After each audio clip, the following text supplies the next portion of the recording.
The rain hadn't stopped for 3 days. I could hear it drumming against the classroom windows as I wiped down the last table, the smell of lemon disinfectant mixing with the musty scent of wet coats hanging by the door. My hands were raw from the cold water, knuckles red and cracked, but I kept scrubbing. Mrs. Henderson paid me cash at the end of each week for cleaning the preschool after hours, and I couldn't afford to lose this job. Not when Lily's new shoes had worn through last month. Not when the landlord had already given me an extension I didn't deserve. "Mama." Lily's voice echoed from the reading corner, high and bright, cutting through the monotony of my thoughts. She was supposed to be coloring quietly while I finished, but I could see her small silhouette against the darkening window, pressing her nose to the glass. "What is it, baby?" I called back, wringing out the cloth into the bucket. The water had turned a murky gray. "There's a big black car outside. It's shiny." My stomach tightened reflexively. An old instinct I thought I'd buried 2 years ago. I forced myself to breathe slowly, evenly. It meant nothing. This was a nice neighborhood, nicer than where we lived, certainly. Rich parents drove expensive cars. That's all it was. "Come away from the window, sweetheart. We need to leave soon." I dried my hands on my jeans, worn thin at the knees, and began gathering our things. Lily's backpack with the fraying straps, my canvas tote bag that had seen better days, the keys to our apartment, held together with a rubber band because the keychain had broken months ago. Everything I owned could fit in 2 suitcases. I'd learned to travel light. The preschool sat on the edge of Riverside Heights, where old money met new development. Trees lined the streets here, their branches heavy with spring rain, and the houses had actual yards with gardens. Sometimes, when I locked up late like this, I'd let myself imagine what it would be like to belong here, to have Lily grow up somewhere safe, somewhere beautiful. But imagination didn't pay rent. I shouldered my bag and reached for Lily's hand. Her fingers were sticky with glue from her art project, a Mother's Day card she'd been working on in secret, though she'd already shown me 3 times. Her hair, dark like mine but with curls she'd inherited from her father, was coming loose from its ponytail. Her father. I pushed the thought away like I always did. Lily didn't remember him. She'd been barely 6 months old when I left. When I ran. "Mama, the car is still there," Lily insisted as I ushered her toward the door. "Can we see it up close?" "No, baby. We need to catch our bus." The truth was, we'd already missed the 6:15. The next one wouldn't come for another 40 minutes, which meant standing at the corner in the rain, hoping Lily wouldn't catch cold again. But I'd learned to smile through it, to make games out of hardship. We'd count raindrops. We'd sing songs. We'd pretend we were explorers in a jungle, not a single mother and her daughter trying to get home before dark. I locked the preschool door behind us, testing it twice like I always did, and stepped out into the damp evening air. The rain had softened to a drizzle, more mist than downpour, and the streetlights were just beginning to flicker on. Their orange glow made everything look hazy, dreamlike. That's when I saw it. The car Lily had mentioned sat directly across the street, idling at the curb. She was right. It was big and black, something sleek and expensive that didn't belong in this quiet neighborhood after hours. The windows were tinted so dark I couldn't see inside, and exhaust curled from the tailpipe like smoke signals. My heart kicked against my ribs. "Stop it," I told myself firmly. "You're being paranoid. It's been 2 years. He doesn't know where you are. He doesn't care." But my hand tightened around Lily's anyway, and I started walking in the opposite direction, toward the bus stop 3 blocks away. The rain-slicked sidewalk reflected our shapes, distorted and wavering. "Mama, you're hurting my hand," Lily protested, tugging against my grip. "Sorry, baby." I loosened my fingers but didn't let go. "Let's walk fast, okay? We can race." She brightened at that, always ready for a game, and started skipping ahead. I kept my eyes forward, resisting the urge to look back. The bus stop was just around the corner. We'd be fine. Everything was fine, except I could hear it now, the low purr of an engine behind us, crawling along at walking pace. My pulse roared in my ears, louder than the rain, louder than reason. I told myself again that I was overreacting, that trauma did this, made you see threats where there were none. 2 years of looking over my shoulder, of changing our names, of dyeing my hair darker and cutting it short. 2 years of working 3 jobs under the table, of keeping Lily out of school pictures, of never staying anywhere too long, 2 years of running from a ghost. The car was definitely following us now. I could feel it like a predator stalking prey, patient and inevitable. "Mama?" Lily's voice had gone small. She could sense my fear even if she didn't understand it. "It's okay," I lied, pulling her closer. "Keep walking." We turned the corner, and I dared a glance back. The car had stopped at the intersection, headlights cutting through the mist. For one wild moment, I thought about running, about grabbing Lily, and sprinting until our lungs gave out. But where would we go? The bus stop offered no shelter. The shops along this street were already closed. We were alone out here. The car's back door opened. I stopped walking, my legs refusing to obey. Lily bumped into me, confused, clutching my jacket. Through the rain and the failing light, I watched a figure emerge from the vehicle. Tall, broad-shouldered, moving with the kind of confidence that only came from never having been afraid of anything. He wore all black. Suit, shirt, even his shoes gleamed darkly in the wet. But it was the way he stood that made my breath catch. Absolutely still, like a wolf that had just spotted a rabbit. One hand rested casually at his side, the other held something I couldn't quite make out. Then he stepped forward into the streetlight, and the world tilted beneath my feet. I knew that face. I'd memorized every angle of it once, traced it with my fingers in the dark, whispered prayers against it that were never answered. Sharp jawline shadowed with stubble. Dark eyes that missed nothing, hair pushed back from his forehead, slightly damp from the rain. He looked exactly the same. No, not the same. Harder somehow, more dangerous. Like whatever softness I'd once imagined in him had been carved away entirely. Alessandro, my ex-husband, the father of my child, the man I'd sworn I'd never see again. He started walking toward us, unhurried, and I noticed the second man now, broader, older, staying close to the car. Security. Of course he had security. Alessandro Marchesi never went anywhere without protection. That's what you did when you controlled half the city's underground, when your family name was synonymous with power and blood. "Mama?" Lily's voice cracked with fear. "Who is that?" I couldn't answer.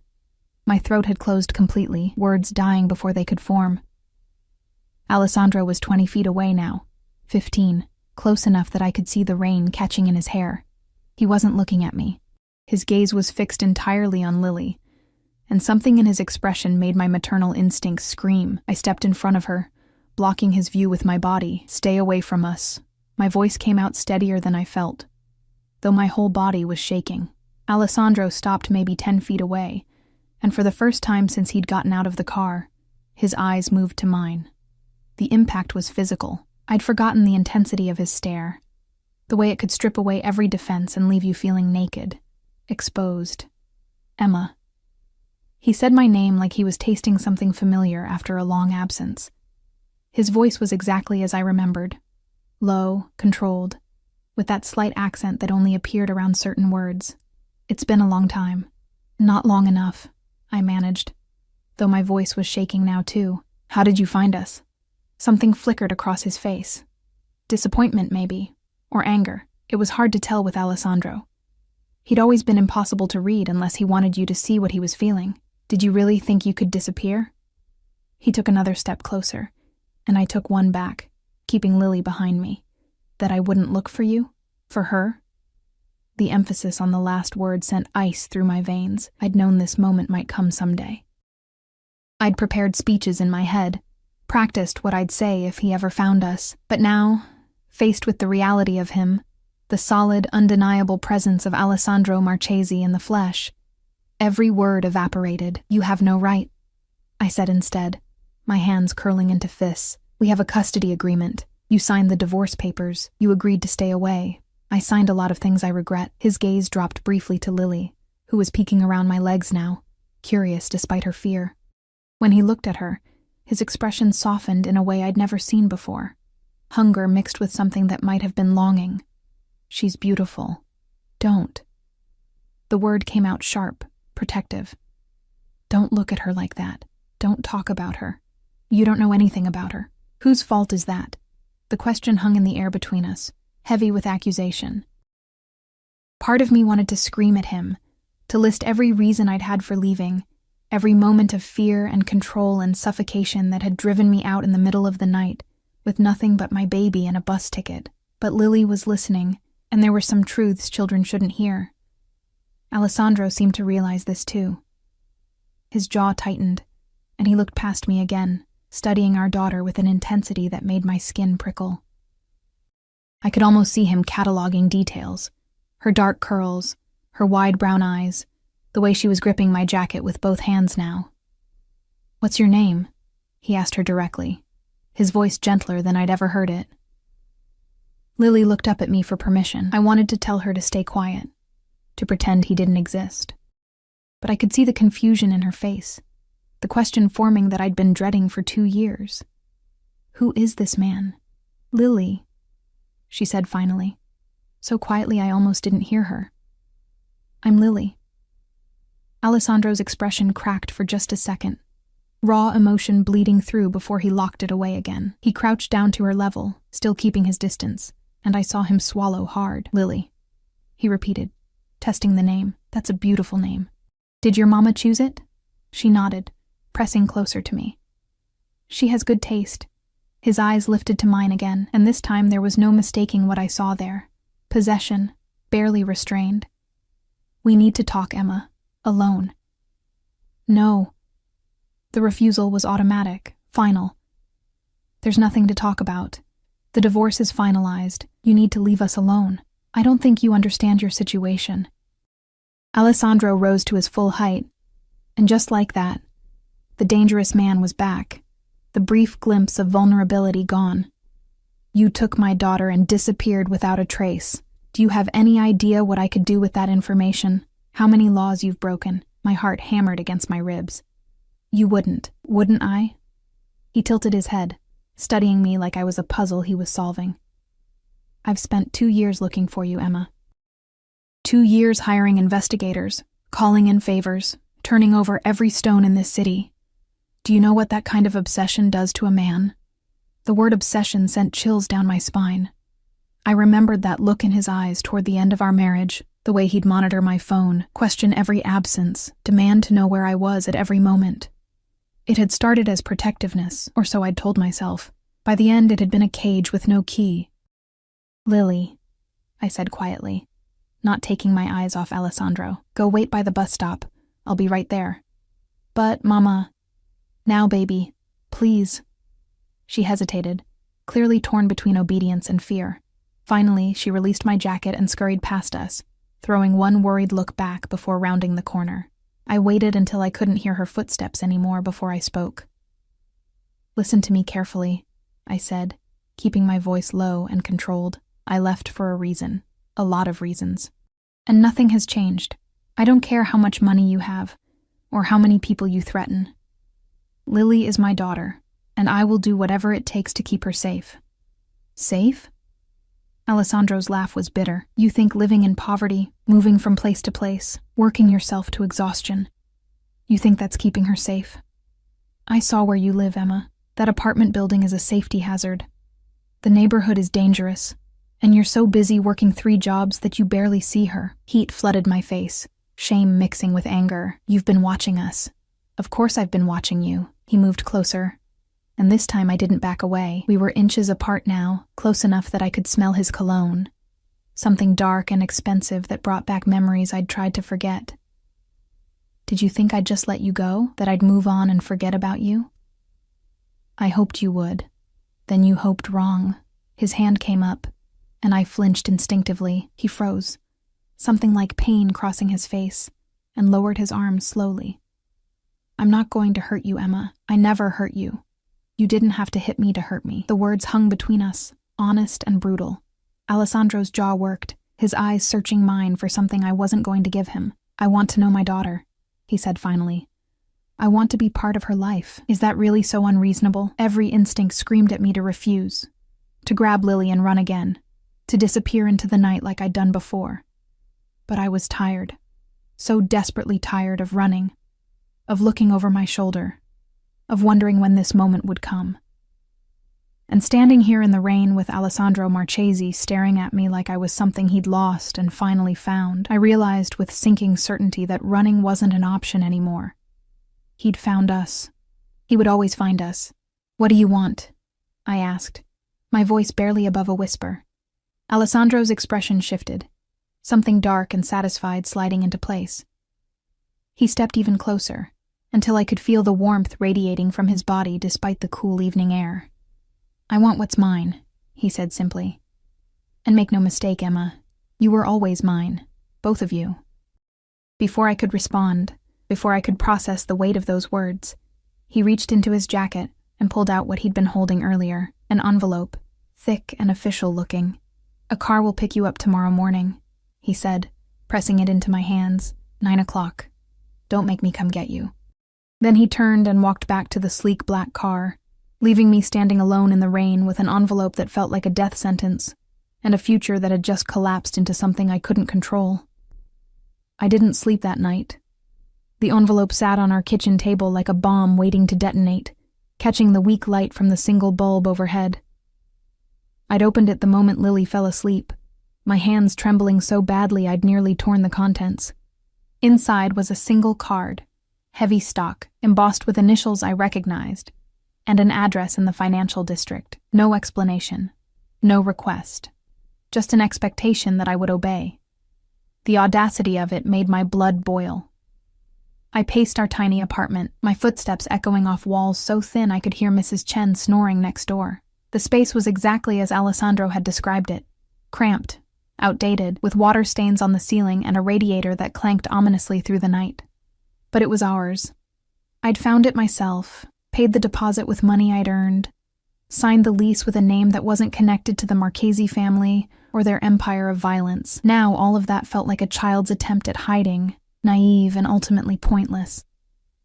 I checked on Lily 3 times before midnight, standing in the doorway of her room, really just a partitioned corner of the living area, watching the rise and fall of her small chest beneath the donated quilt. She'd asked about Alessandro on the bus ride home, her questions innocent and impossible to answer. "Who was that man, Mama? Why did he look at me like that? Are we in trouble?" I'd deflected with lies that tasted like ash in my mouth. "Just someone Mama used to know. Nothing to worry about. We're perfectly safe." But we weren't safe. We'd never been safe, not really. I'd just been deluding myself, thinking that distance and time could protect us from a man like Alessandro Marchesi.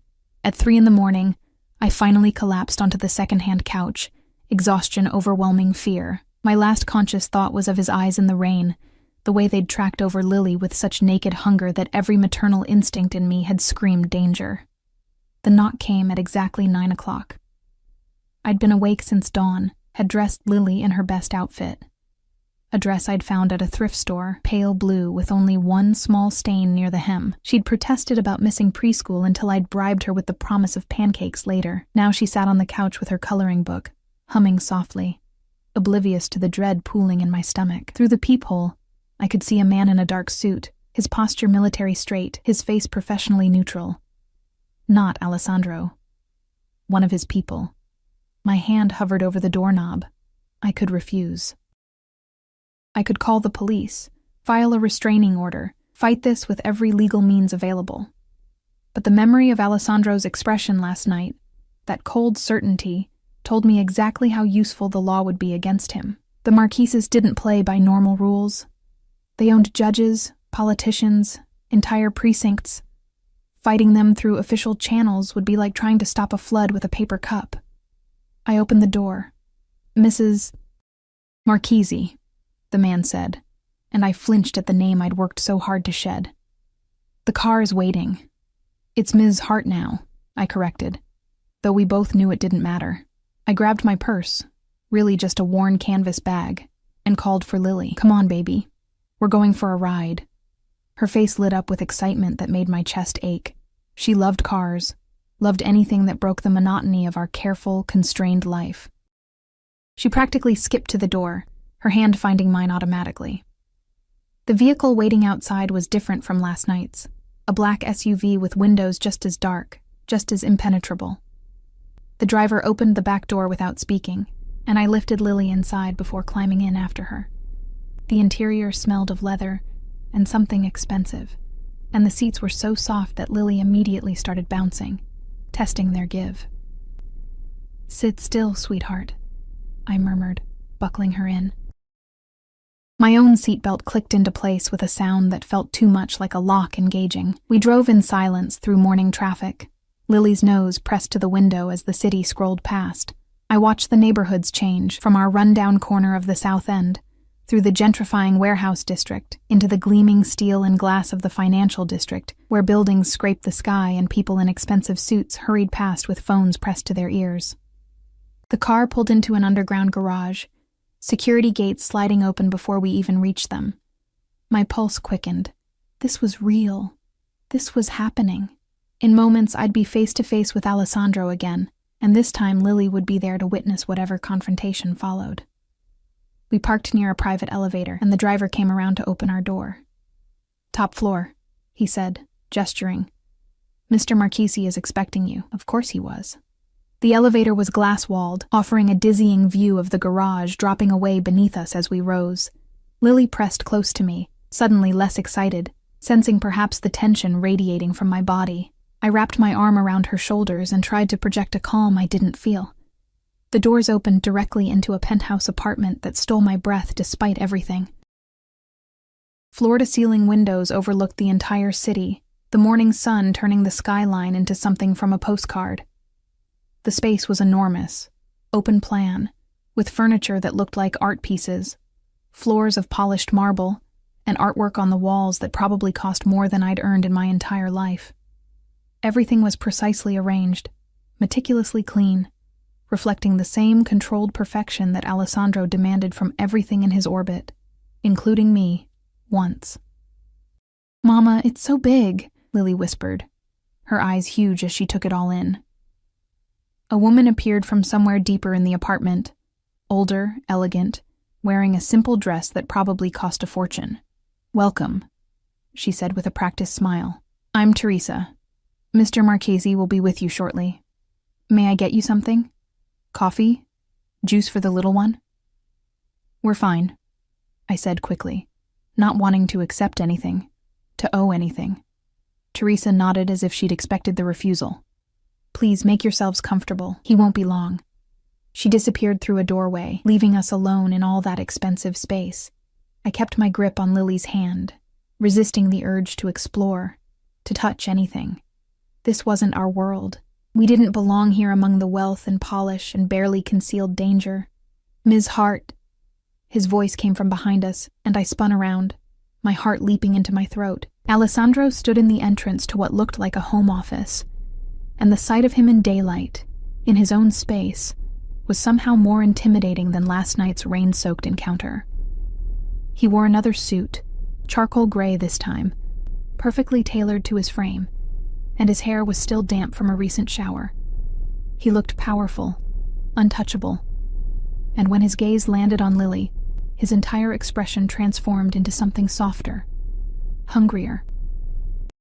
"Thank you for coming," he said, though we both knew I hadn't had a choice. Lily pressed against my leg, suddenly shy. I could feel her trembling slightly, picking up on undercurrents she was too young to understand, but old enough to sense. Alessandro seemed to notice. He crouched down, the same movement from last night, bringing himself to her eye level. "Lily, right? Your mama told me your name." She nodded mutely, her fingers twisting in my jeans. "I have something for you," he continued, his voice gentle in a way that made my chest constrict with old memories. "Would you like to see?" "Alessandro," I started, but he was already standing, moving toward the office. He returned with a stuffed animal, a rabbit, pristine white with a pink nose and impossibly soft-looking fur. The kind of toy I could never afford, the kind that came from boutiques with names I couldn't pronounce.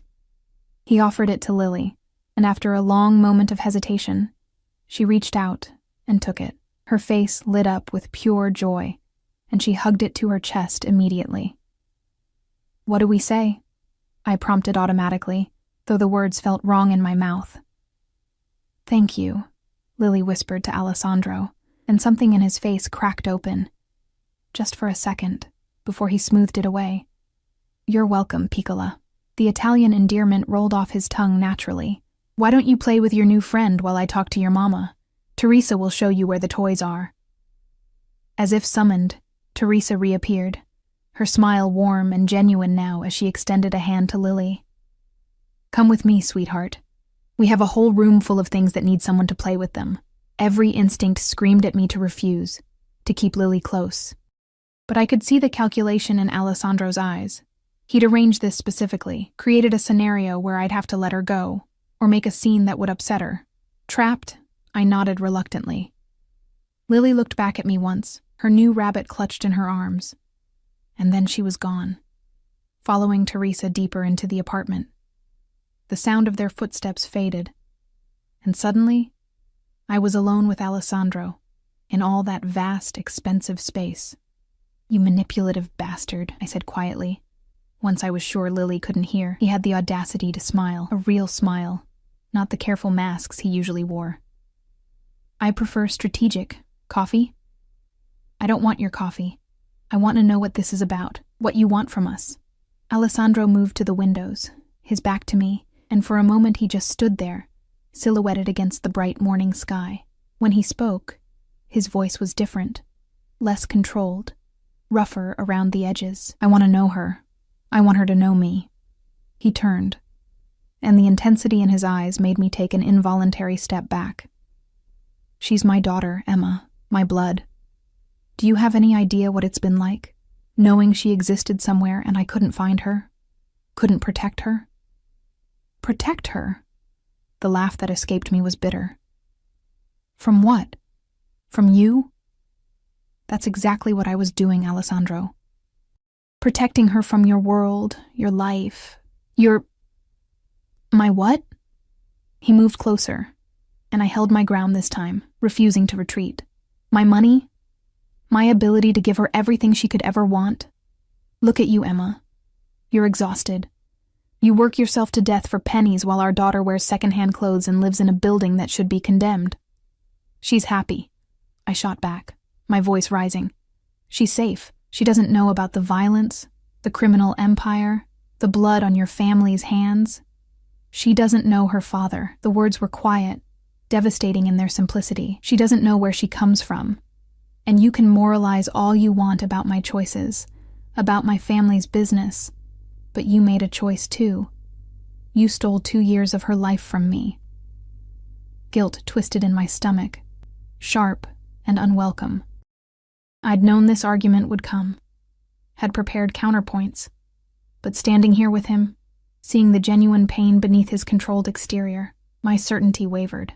"I did what I thought was right," I said finally, my voice smaller than I wanted. "You scared me, Alessandro. The way you controlled everything, watched everything, demanded to know every detail of my life. It was suffocating, and when Lily was born, when I saw how you looked at her like she was another possession to own..." "I was trying to keep you safe," he interrupted, his jaw tight. "Both of you. Do you have any idea how many people would love to get their hands on a Marchese wife? A Marchese child? The threats I dealt with that you never knew about? I never asked for that kind of protection. You didn't have to ask. It came with my name, with my ring." His hand moved unconsciously to his left hand, and I noticed for the first time that he still wore his wedding band. The sight of it sent a jolt through my system. "When you left, you didn't just take my daughter. You took my wife, my family, everything that mattered." "We're divorced," I reminded him, though my voice shook. "That ring doesn't mean anything anymore." "Doesn't it?"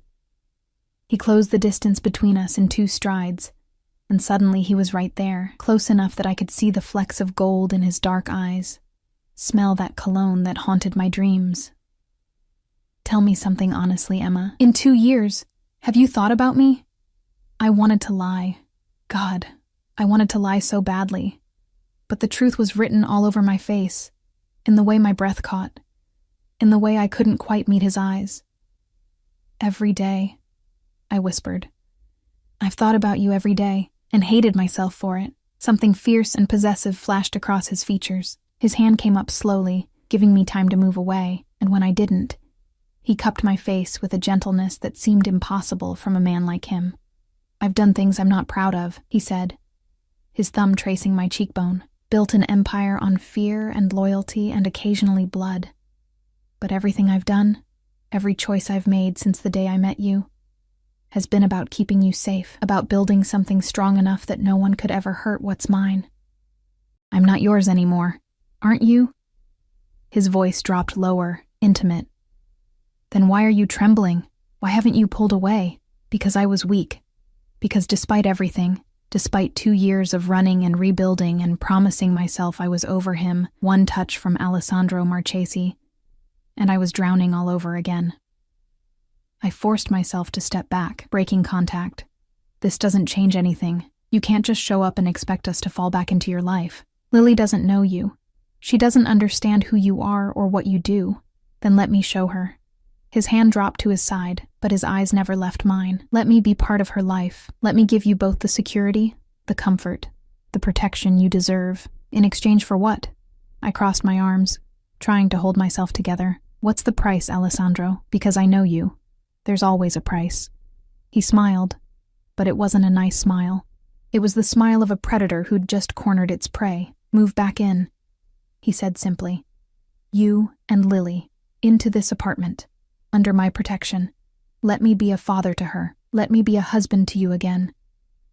The floor seemed to tilt beneath my feet. "You can't be serious." "I've never been more serious about anything in my life."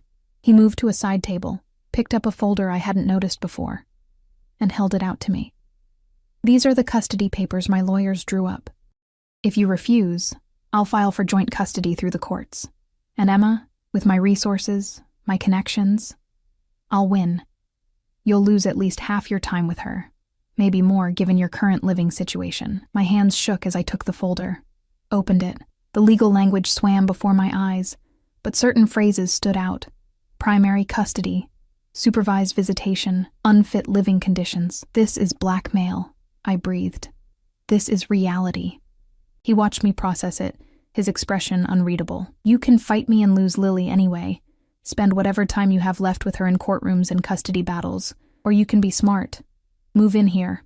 Let me provide for both of you, and we'll figure out the rest as we go." "Figure out what?" I looked up at him, my vision blurring with angry tears. "How to pretend we're a family. How to explain to Lily why her mother is trapped in a penthouse with a man she's terrified of. Are you?" He moved closer again, and this time I did back up, my spine hitting the window. "Terrified of me?" "Yes." "No." I didn't know anymore. What I felt looking at Alessandro was too complicated, too tangled up in memory and desire and self-preservation to name properly. "What I'm terrified of," I said carefully, "is losing myself again, losing who I've become in the last 2 years. I don't want to change you."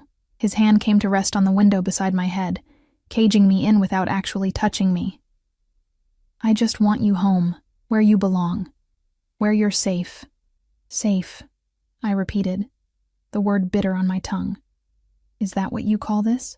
Forcing me into a decision where all my options lead back to you?" "I call it doing whatever it takes to keep my family together." And there it was, the core truth of Alessandro Marchesi. He didn't see manipulation, didn't recognize the prison he was building around us. In his mind, this was love. This was protection. This was him being generous, giving me a choice instead of simply taking what he wanted. The truly terrifying part was how much a small, twisted piece of me wanted to give in. Laughter drifted from somewhere deeper in the apartment. Lily's laughter, bright and carefree.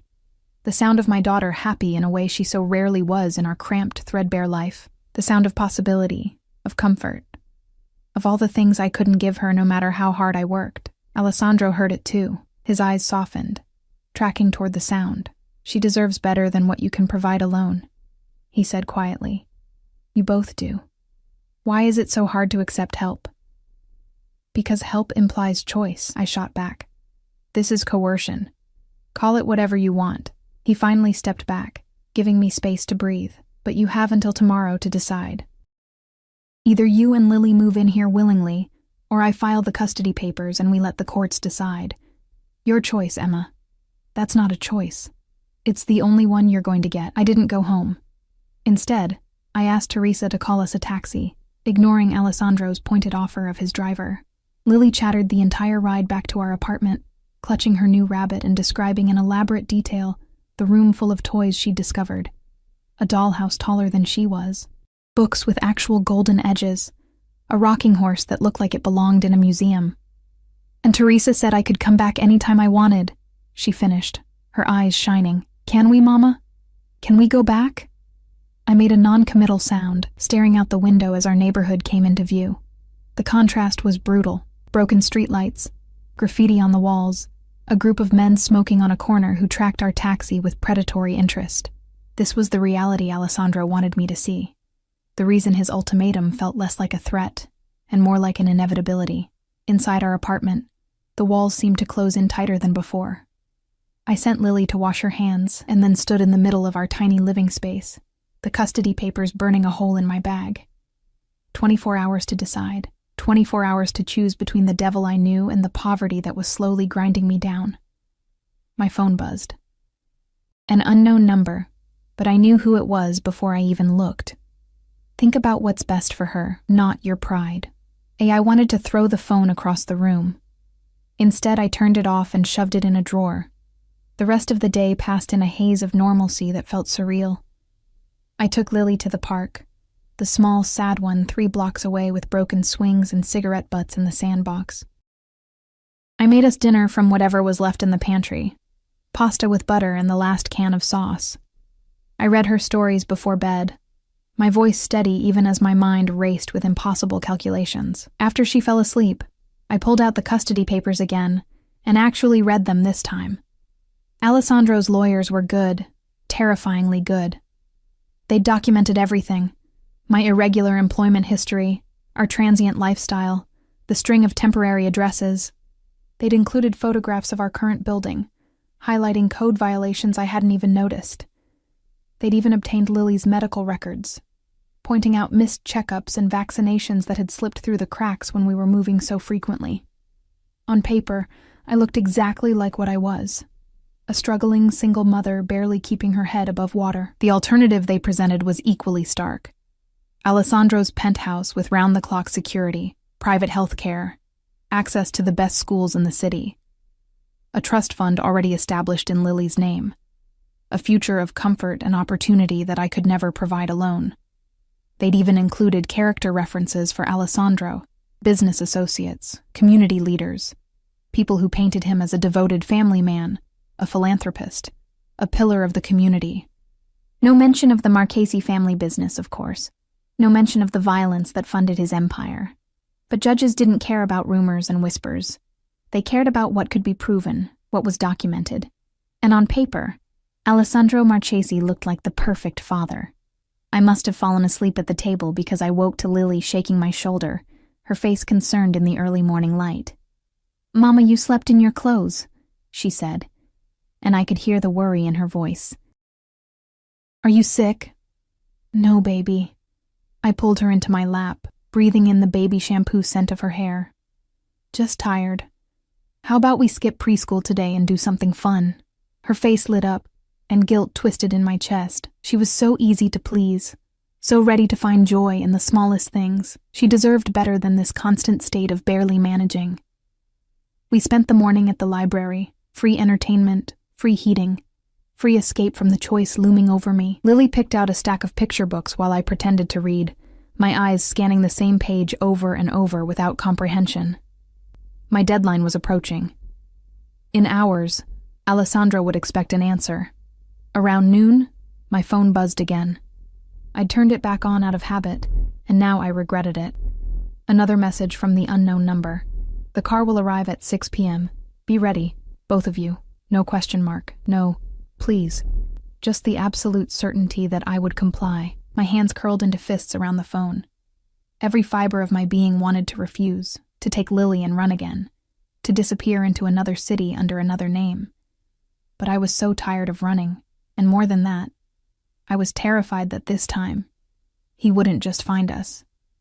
This time, he'd make good on his threat and take Lily from me entirely. "Mama?" Lily tugged at my sleeve. "You're making your worried face again." I forced a smile. smoothing her hair back. Just thinking, sweetheart. Hey, how would you feel about staying somewhere new for a little while? Her eyes widened. Like a vacation? Something like that. The lie tasted bitter, but what else could I say? That we were moving into her father's penthouse because I had no other choice. That the man she'd met yesterday was going to become a permanent fixture in our lives whether I wanted it or not. Will we come back here? She asked, looking around the library's children's section with its worn carpet and donated books. I don't know yet, baby. We returned to the apartment around 3. I had 3 hours to pack up our lives. Again. And pretend this was somehow different from all the other times I'd fled into the night. Except this time, I wasn't running from Alessandro. I was running toward him. I moved mechanically, folding our clothes into the same 2 suitcases I'd been living out of for 2 years. Lily's stuffed animals, most of them threadbare and well-loved. My 3 books. The few photographs I'd kept of my life before. My parents who'd passed away years ago. My college roommate who'd stopped returning my calls after I disappeared. Everything that mattered fit into 2 suitcases and 3 cardboard boxes. The realization was depressing. At 5:30, I sat Lily down on the couch. She was still clutching the white rabbit Alessandro had given her, and the sight of it made my decision feel even more inevitable. Lily, sweetheart, I need to talk to you about something important.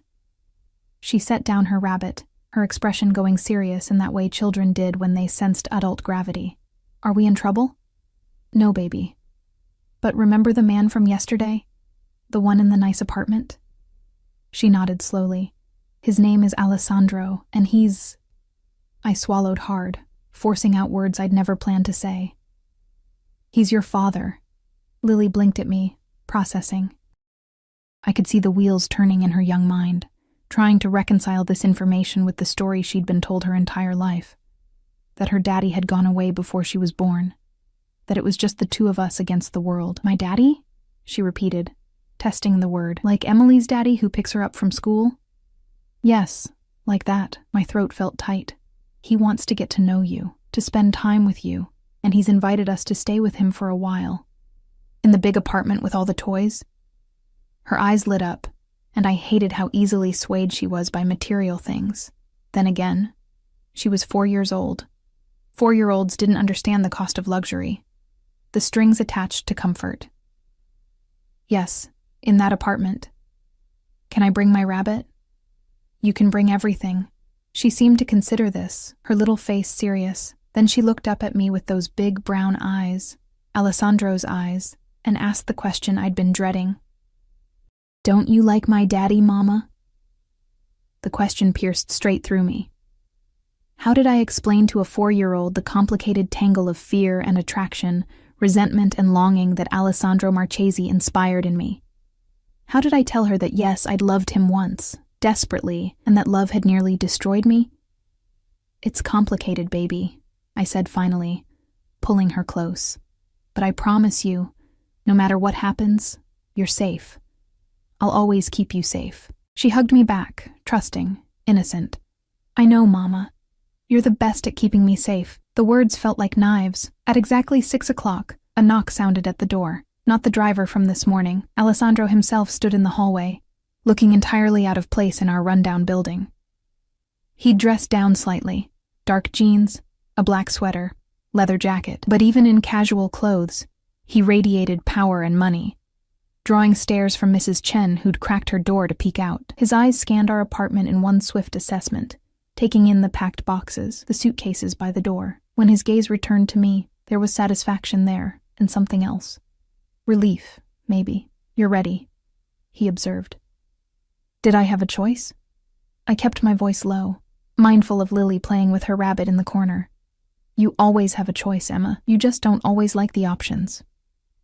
He stepped inside without invitation, moving to crouch beside Lily. Hi, Piccola. Ready for an adventure? She nodded enthusiastically, showing him her rabbit. Look, I'm taking the bunny you gave me. I can see that. She's beautiful, just like you. He glanced up at me. Did your mama tell you that you're my daddy? Lily's voice was matter-of-fact. Uh-huh. Are you going to read me stories at night like Mama does? Something crossed Alessandro's face. Surprise? Pleasure? a hunger so intense it made my stomach clench. "If you want me to, then yes. Every night." She returned to her rabbit, as if this weren't a life-altering conversation, as if her entire world hadn't just shifted on its axis. Alessandro stood, moving close enough that I could smell his cologne again, that dark, expensive scent that brought back too many memories. "Thank you," he said quietly, and he sounded sincere. "For being reasonable about this." Reasonable. I nearly laughed. "Is that what you call it when someone has no other options?" "I call it choosing what's best for our daughter." His hand came up to cup my face, the gesture possessive, familiar, and for yourself. "Even if you won't admit it yet, you're exhausted, Emma. Let me carry some of the weight for a while." I wanted to pull away, to slap his hand aside and tell him I didn't need his help. But God, I was so tired. Tired of working 3 jobs. Tired of counting pennies. Tired of watching Lily wear clothes that didn't fit and eat meals that weren't quite enough. Tired of being strong all by myself. "This doesn't mean I forgive you," I said instead, my voice barely a whisper, "for how things were before, for what you did. I know."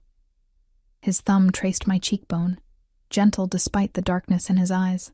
"But we have time, all the time in the world to figure this out." He dropped his hand and turned to survey our meager belongings.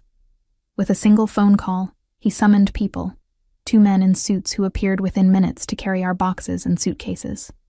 They moved efficiently, professionally, treating our secondhand possessions with the same care they'd probably use for priceless artifacts. Within 20 minutes, our apartment was empty. Mrs. Chen watched from her doorway as Alessandro ushered us into the hallway, Lily holding his hand now with complete trust. I locked the door one final time, and the click of the deadbolt felt like the closing of a chapter, or the sealing of a cage. The SUV waited downstairs, its engine purring. Alessandro lifted Lily into her car seat himself, buckling her with surprising competence. And I wondered how much he'd learned about children in the 2 years of searching for us. How many parenting books had this dangerous man read, trying to prepare for a daughter he'd never met? I slid into the back seat beside Lily, and Alessandro took the front passenger seat, speaking quietly to the driver in Italian. As we pulled away from the curb, I watched our building recede in the side mirror. Peeling paint, broken mailboxes, iron bars on the windows. It had been a prison of poverty, but it had been my prison, my choice. Now I was trading it for a golden cage, and I didn't know if that made me smart or utterly foolish. Lily fell asleep during the drive, her head lolling against my shoulder. Her rabbit clutched to her chest. Alessandro kept turning around to check on her, his expression soft in a way I'd never seen during our marriage. Fatherhood had changed him, or at least the idea of it had. Whether that change ran deeper than surface affection remained to be seen.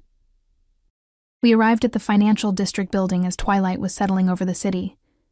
The underground garage felt like entering a secret world, all concrete and shadows and the echo of expensive cars. Alessandro carried Lily while I followed with her rabbit, and I noticed the security measures I'd missed before. Cameras in every corner, guards at strategic points, reinforced doors that required key cards and codes. This was Alessandro's fortress, his kingdom.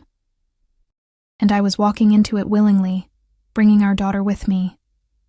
The penthouse felt different at night, less intimidating somehow, the floor-to-ceiling windows now reflecting our images back at us rather than displaying the city. Alessandro carried Lily straight to a bedroom I hadn't seen before, decorated in soft purples and pinks, with a canopy bed that looked like something from a fairy tale, shelves full of books and toys, even a small table set for tea parties. He'd prepared for this, for us. The realization sent chills down my spine. "When did you do all this?" I asked, as he laid Lily down gently, pulling a quilt up to her chin. "I've been ready for months," he admitted, brushing Lily's curls back from her forehead with surprising tenderness. "Every time I got a lead on where you might be, I hoped it would be the one that brought you home. As if this place could ever be that." But watching him with our daughter, seeing the genuine emotion in his face as he looked at her sleeping peacefully in a bed he'd chosen for her, I felt something in my chest crack. This wasn't just about possession or control. Alessandro genuinely wanted to be a father, wanted to know Lily, to be part of her life. Maybe that made everything more dangerous, not less. He kissed Lily's forehead, a gesture so tender it made my throat tight, and then gestured for me to follow him out. We left her door cracked, a nightlight glowing softly, and walked down the hallway to another door. "Your room," Alessandro said, pushing it open. The space beyond was enormous, a master suite with its own sitting area, an ensuite bathroom I could see through an open door, and a bed that could fit 4 people comfortably. My boxes and suitcases sat neatly at the foot of it, looking pathetic and small in all that luxury. "Where's your room?" I asked, suddenly aware of how alone we were. Alessandro leaned against the doorframe, his expression unreadable. "Next door. Connected through the bathroom, but I had them install a lock on your side. You can use it whenever you want. I won't come in uninvited." The promise should have reassured me. Instead, it just reminded me how thoroughly he'd planned this, how every detail had been considered and arranged to make me feel simultaneously comfortable and trapped. "What now?" I asked, exhaustion finally catching up with me. "What are the rules of this arrangement?" "There are no rules, Emma. This is your home, yours and Lily's." He pushed off the doorframe, moving closer. "All I ask is that you give this a chance. Give me a chance to be the father she deserves, the husband you needed. We're not married anymore." A technicality. His hand came up to tuck a strand of hair behind my ear, the gesture intimate, familiar. We never stopped being bound to each other. You know that as well as I do. I did know it. That was the problem. 2 years apart, and one touch from him still made my pulse race, still made me remember nights when his hands had mapped every inch of my body, when his voice whispering my name had been the only thing that mattered. "I need time," I said, stepping back before I did something stupid like lean into his touch, to adjust, to figure out how this works. "Take all the time you need." He moved toward the door, then paused. "But Emma, don't make the mistake of thinking you can leave again. This time, I won't let you go." It wasn't a threat. It was a promise. And as I watched him disappear down the hallway, I wondered if I'd just made the biggest mistake of my life, or if, somehow, this was exactly where I was supposed to be all along. The first week passed in a strange, dreamlike haze. Lily adapted with the easy resilience of childhood, delighted by her new room, the endless toys, the attention Alessandro lavished on her. He was careful with her, gentle, patient, learning her quirks and preferences with an intensity that would have been touching if it weren't slightly obsessive. He memorized which stories she liked best, how she preferred her sandwiches cut, that she was afraid of the dark but too proud to admit it. I watched them together with a knot of complicated emotions in my chest. Pride that Lily had her father. Fear of what that meant. Resentment that Alessandro was so naturally good at this. As if the 2 years he'd missed hadn't mattered at all. And underneath everything, a traitorous warmth when I caught him looking at me over Lily's head, his expression unguarded for just a moment. Teresa became a fixture in our lives, cooking elaborate meals I didn't have to worry about, doing laundry I didn't have to wash by hand, freeing up time I'd never had before. At first I'd tried to refuse her help, clinging to my independence. But Alessandro had been firm. "Let her do her job, Emma. You've spent 2 years doing everything alone. Let yourself rest." So I did. And I hated how good it felt. The penthouse had become less intimidating as I learned its rhythms. Alessandro left early most mornings, returning for dinner without fail. He never discussed his business in front of Lily. Never took calls during meals, never let his other life intrude on the carefully constructed domesticity he was building. But I saw the signs anyway, the tension in his shoulders when his phone buzzed with certain messages, the hushed conversations in Italian with men who appeared at odd hours, the way his security detail doubled whenever we left the building, which wasn't often. One night, after Lily was asleep, I found Alessandro in his office. The door was open, an invitation I wasn't sure I should accept. He sat behind an enormous desk, reading glasses perched on his nose, papers spread before him. The glasses surprised me.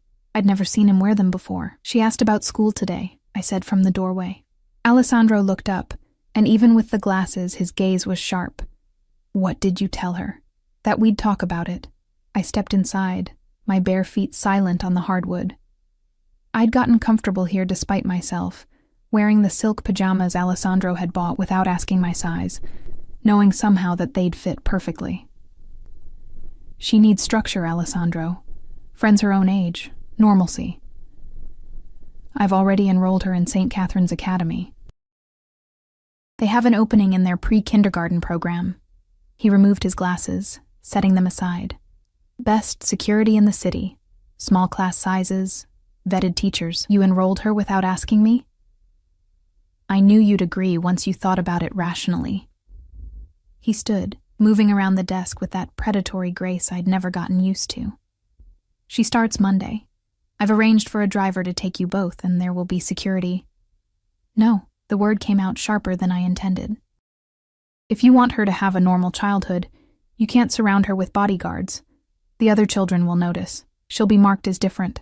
Alessandro's jaw tightened. She is different. She's my daughter.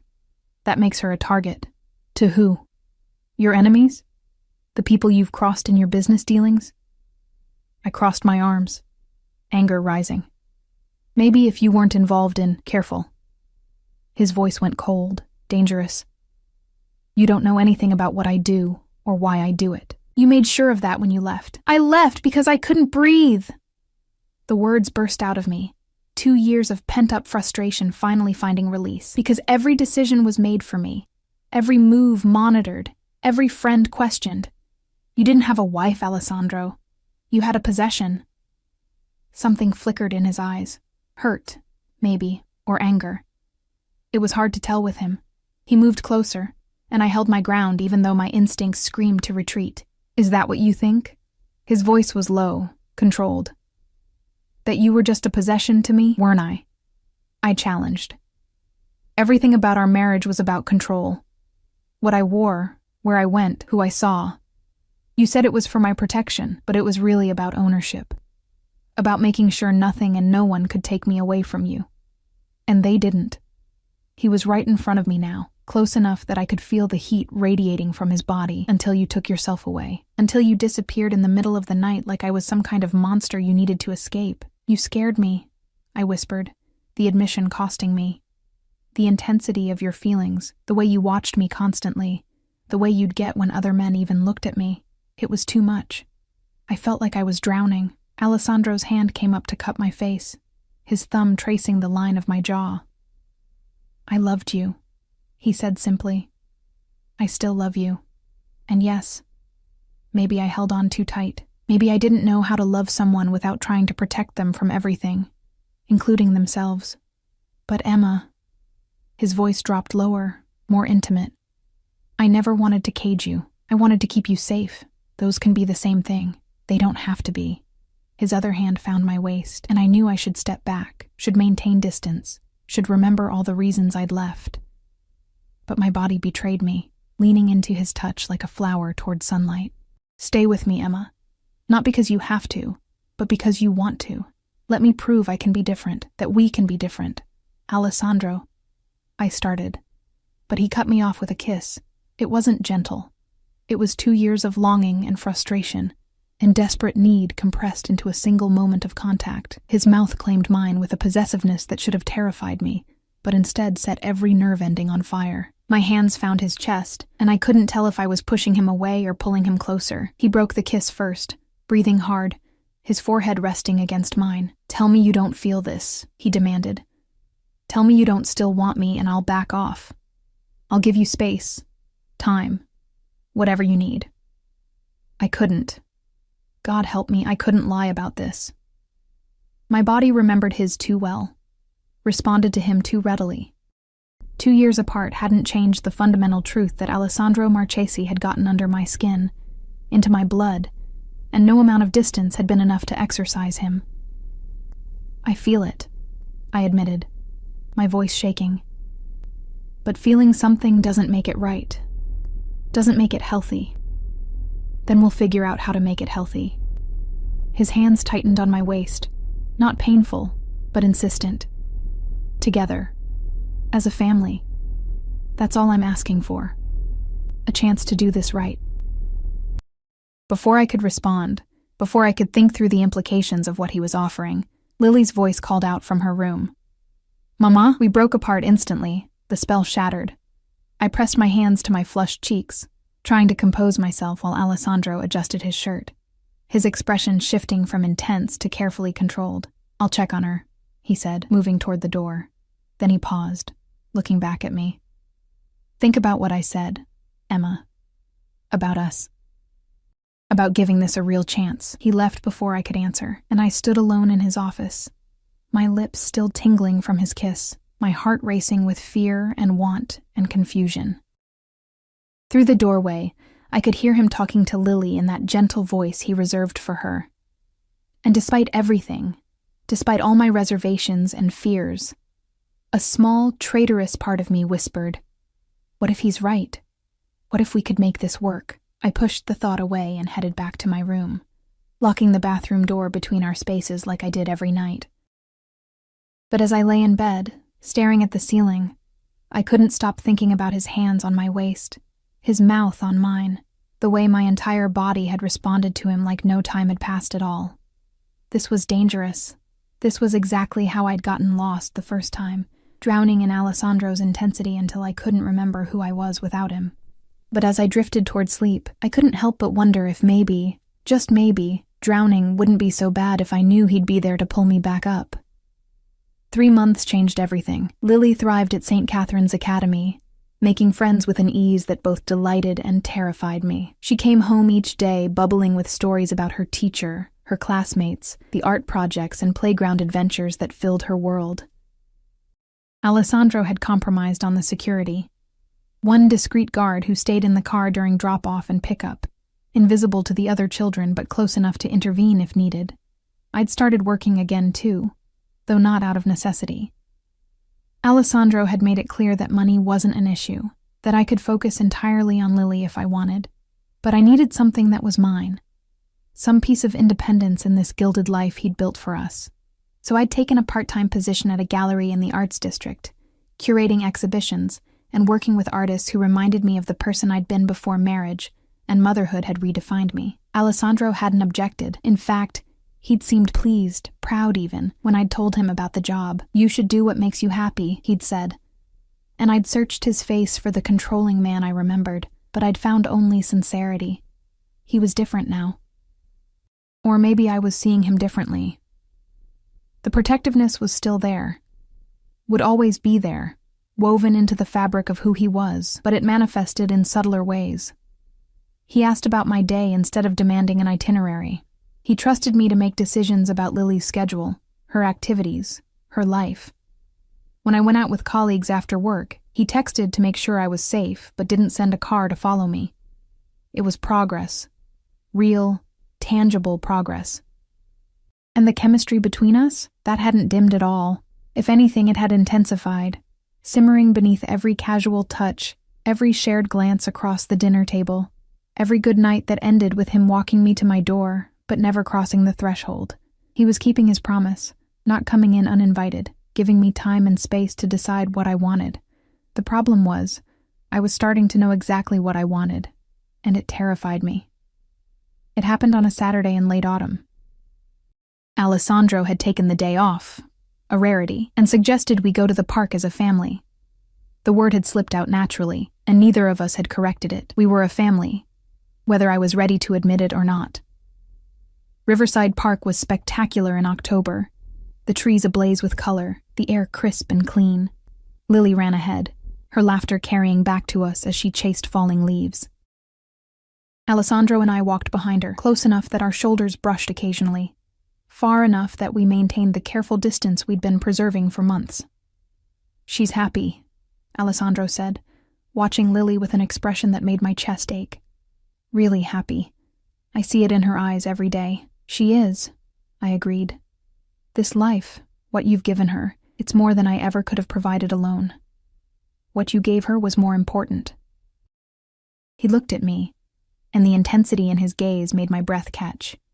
"You gave her love, security, a mother who would do anything to protect her. That's worth more than any amount of money. Even when it meant keeping her from you?" The question had haunted me for months. The guilt of those stolen years, of Lily's first words and first steps that Alessandro had missed. of a bond that should have formed naturally, but had to be built from scratch. Alessandro was quiet for a long moment, his eyes tracking Lily as she climbed onto a low stone wall, balancing carefully. "I was angry at first," he admitted. "Furious that you'd taken that time from me. But Emma," he turned to face me fully, "I understand why you did it. I'm not the same man I was back then. Fatherhood has changed me. You leaving changed me. It forced me to look at who I was, what I'd become, and I didn't like what I saw. What do you see now?" I asked softly. "A man trying to be better, for his daughter, for the woman he never stopped loving." His hand found mine, fingers lacing together with a rightness that made my heart skip. "I know I can't erase the past. Can't take back the ways I hurt you, controlled you, made you feel trapped. But I can promise you a different future. One where you're my partner, not my possession. Where we make decisions together, where you're free to be whoever you want to be." Tears pricked my eyes. "You mean that?" "I've never meant anything more." He squeezed my hand gently. "I love you, Emma. I've loved you since the day we met, and I'll love you until I die. But I want you to choose me this time. Not because you have no other option, not because I've backed you into a corner, but because you want to be with me, because you believe we can build something real." Before I could respond, Lily's shriek cut through the moment. Not fear, excitement. She was pointing at something beyond the wall, bouncing with enthusiasm. We hurried over to find she'd spotted a dog, a golden retriever puppy playing with its owner nearby. "Can we get a dog, Daddy?" Lily asked, and my heart stopped at the word she'd started using naturally over the past month. "Please, I promise I'll take care of it." Alessandro crouched beside her, considering seriously. "That's a big responsibility, Piccola. Are you sure you're ready?" "I'm sure. I'm a big girl now." "Mama says so." He glanced up at me, a question in his eyes. I nodded, unable to speak past the lump in my throat. We'd become this, parents making decisions together, partners in the daily negotiations of family life. When had that happened? When had the fear and resentment transformed into something that felt dangerously close to trust? "Then we'll look at shelters next weekend," Alessandro promised, and Lily threw her arms around his neck, squealing with delight. Over her head, his eyes met mine, and the vulnerability I saw there, the desperate hope, broke something loose inside me. We spent the rest of the afternoon in the park, watching Lily play, sharing comfortable silences that spoke more than words ever could. As the sun began to set, painting the sky in shades of orange and pink, Alessandro bought us hot chocolate from a vendor, and we sat on a bench while Lily danced through the falling leaves. "I'm scared," I said suddenly, the words escaping before I could stop them. Alessandro didn't pretend not to understand. "Of what?" "Of this. Of us. Of letting myself love you again and losing myself in the process." I stared at my hot chocolate, watching steam curl into the cooling air. I spent 2 years learning how to be just Emma. Not Alessandro's wife, not a Marchese, just me. I'm terrified of forgetting her again. "Then don't." He shifted closer, his thigh pressing against mine. "Be Emma. Be exactly who you are." I fell in love with that woman, the one with paint on her hands from the gallery, the one who makes up silly songs for Lily at bedtime, the one who argues with me when she thinks I'm wrong. That's who I want, not some perfect, submissive version of you that only existed in my controlling fantasies. What if we can't make it work? What if we fall back into old patterns? Then we'll course correct, together. He took my hand again, and this time I didn't pull away. "Emma, I'm not asking for perfection. I'm asking for a chance. That's all. Just a chance to prove that we can be different, that what we have is worth fighting for." I looked at him, really looked at him, at the man who'd searched for 2 years, who'd learned patience and compromise, who read bedtime stories with silly voices and had memorized our daughter's favorite songs. At the darkness that would always be part of him, the dangerous edge that came from the life he led, but also at the genuine love and devotion that shone through despite it all. "I want that too," I whispered. "God help me. I want to try." The The smile that broke across Alessandro's face was like sunrise after a long night. He cupped my face with his free hand, his thumb brushing away a tear I hadn't realized had fallen. Then try with me. Take it one day at a time. If it ever feels like too much, if I ever make you feel trapped again, you tell me. We talk about it. We figure it out together. Together, I repeated, testing the word. It felt right. Terrifying, but right. He leaned in slowly, giving me time to pull away, but I didn't. This kiss was different from the desperate one in his office months ago. This was soft, sweet, a promise rather than a demand. When we pulled apart, Lily was standing in front of us, her hands on her hips, a knowing smile on her face. "Are you and Daddy going to get married again?" she asked with the bluntness of childhood. Alessandro and I looked at each other, and I saw my own mixture of fear and hope reflected in his eyes. "Maybe someday," I told her honestly, "if we both decide that's what we want." "Would that be okay with you?" She pretended to think about it, her expression comically serious. "Only if I can be the flower girl, and if we get the dog first." Alessandro laughed, a real, unguarded laugh that made my heart squeeze. "Deal. Though we might need to negotiate the order of those events." We walked home as the streetlights began to flicker on, Lily between us holding both our hands, swinging her arms and singing off-key. Anyone watching would have seen a perfect family portrait. Wealthy, happy, complete. They wouldn't have seen the complicated history, the hurt and healing, the careful negotiation of boundaries and trust. That night, after Lily was asleep, Alessandro walked me to my door like he always did. But this time, when he turned to leave, I caught his hand. "Stay," I said softly, "just to talk. We have a lot to figure out if we're really going to do this." His eyes searched mine, making sure I meant it, that I was ready. Then he nodded and followed me inside. We talked until dawn, sprawled on my bed like teenagers, mapping out what a real partnership would look like. He promised more transparency about his business, within reason. I promised to tell him when I needed space instead of running. We negotiated, compromised, laughed at how ridiculously adult we were being about something that felt so impossibly fragile. Somewhere around 3 a.m, talking faded into touching, gentle and exploratory, relearning the geography of each other's bodies. When he kissed me this time, it felt like coming home after a long journey. And when I pulled him closer, erasing the last inches between us, it was a choice I was making freely, completely. The next morning, Lily found us both asleep on my bed, fully clothed, our hands still intertwined. She climbed up between us, and Alessandro woke first, his arm automatically circling her close while he reached for me with his other hand. "Good morning, Piccola," he murmured, his voice rough with sleep. "Is Mama staying in here now?" Lily asked, poking my shoulder until I opened my eyes. I met Alessandro's gaze over her head, saw the question there, the hope. "Maybe," I said, surprising myself with how much I meant it. "We're still figuring things out. Okay."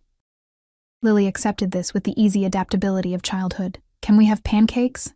Alessandro kissed the top of her head, then reached over to brush his lips against mine, a simple gesture that held the weight of everything we were building together. Pancakes sound perfect. Later, after breakfast and lazy morning routines, after Lily had dragged us both to her room to show Alessandro the new picture she'd drawn, our family, with a dog that didn't exist yet, I stood at the window looking out at the city.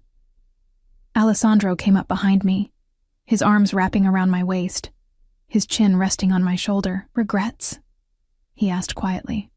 I leaned back into him, feeling the solid warmth of his body, the steady beat of his heart against my back. 3 months ago, this would have felt like a cage. Now it felt like an anchor, something to hold on to rather than something holding me down. "No regrets," I said, covering his hands with mine. "Just hope, and maybe a little fear, but the good kind. The kind that means something matters enough to be scary. I'll take that." He pressed a kiss to my temple. "As long as you're here, as long as we're trying, I'll take whatever you can give me." Outside, the city stretched endlessly, full of possibilities and dangers, beautiful and brutal in equal measure. But standing here in Alessandro's arms, with our daughter playing happily in the next room, I realized something fundamental had shifted. I wasn't running anymore. I wasn't hiding. I was choosing to stay, to fight for this fragile, complicated, impossibly precious thing we were building. Not because I had to, but because I wanted to. Because Alessandro Marchesi, dangerous, possessive, impossible Alessandro, had proven he could change, that he could love me without caging me, protect me without smothering me. And maybe, just maybe, that was enough to build a future on. 3 months had changed everything. But it was the promise of what came next, the years of growth and compromise, of laughter and challenges, of being partners and parents and people who chose each other every single day, that made my heart full. We weren't perfect.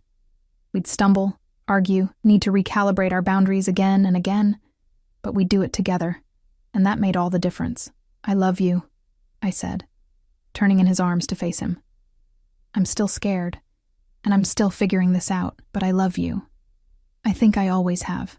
Alessandro's smile could have lit the entire city. He kissed me deeply, thoroughly. A kiss that held promises and passion and profound relief. When we broke apart, both of us were breathing hard, his forehead pressed to mine. I love you too, he whispered.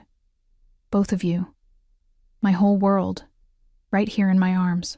And standing there in the morning light, with Lily's laughter echoing from her room, and the future stretching before us, uncertain but hopeful, I finally let myself believe it.